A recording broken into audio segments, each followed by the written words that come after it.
आज हम one shot के अंदर समझने वाले हैं ideal and non ideal solution from Raoult's law. Raoult's law हमने इससे प्रीवियस वीडियो में पढ़ा था। तो ideal and non ideal solution क्या होते हैं? आइडियल सॉल्यूशन वो होता है जो राउल्स लॉ को ओबे करता है। राउल्स लॉ क्या कह रहे थे कि P A is directly proportional to X A, यानी partial pressure of component A is directly proportional to mole fraction of component A and partial pressure of component B is directly proportional to mole fraction of component B. ये according to Raoult's law था। और Raoult's law के according del H mixing is equal 0 and del V mixing is equal 0, यानी heat energy में और volume में कोई change नहीं आता, 0 होता है।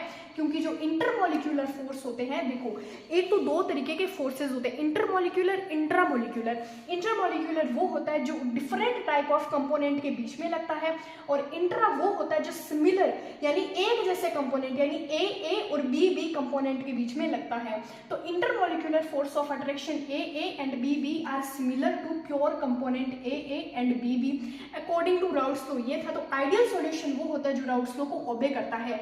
बट नॉन आइडियल, जो नाम में ही है नॉन आइडियल यानी अनादर्श, जो राउल्स लॉ को ओबे नहीं करता। क्यों नहीं करता?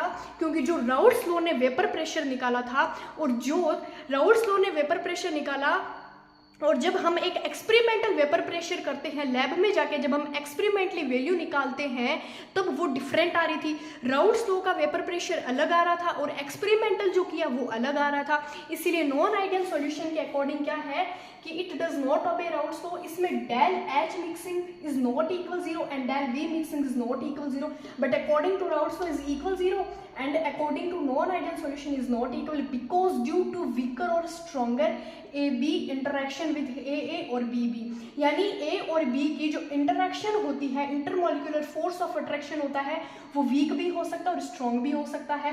वीक और स्ट्रॉन्ग होने की वजह से del H mixing and del V mixing is not equal 0। So ये दो तरीके के डेविएशन शो करते हैं, पॉजिटिव एंड नेगेटिव।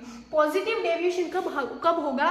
जब राउल्स लॉ ने जो वेपर प्रेशर निकाला था उससे अगर हमारा वेपर प्रेशर ज्यादा आ जाए तब तो वो पॉजिटिव डेविएशन शो करेगा। और जो राउल्स लॉ ने वेपर प्रेशर निकाला था, अगर उससे हमारा एक्सपेरिमेंटल किया गया वेपर प्रेशर कम आ जाए तो वो नेगेटिव डेविएशन शो करेगा। सो यही है ideal and non ideal solution. Non ideal solution दो तरीके के डेविएशन भी शो करता है, पॉजिटिव एंड नेगेटिव। और ये नॉन आइडियल क्यों है? क्योंकि इसमें जो ए बी और ए बी का इंटरेक्शन होता है वो वीक भी हो सकता है, स्ट्रॉन्ग भी हो सकता है, और डिफरेंट होता है ए बी और ए और बी, यानी इंटरमोलिकुलर फोर्स ऑफ अट्रैक्शन और intramolecular force of attraction, they both are different from each other.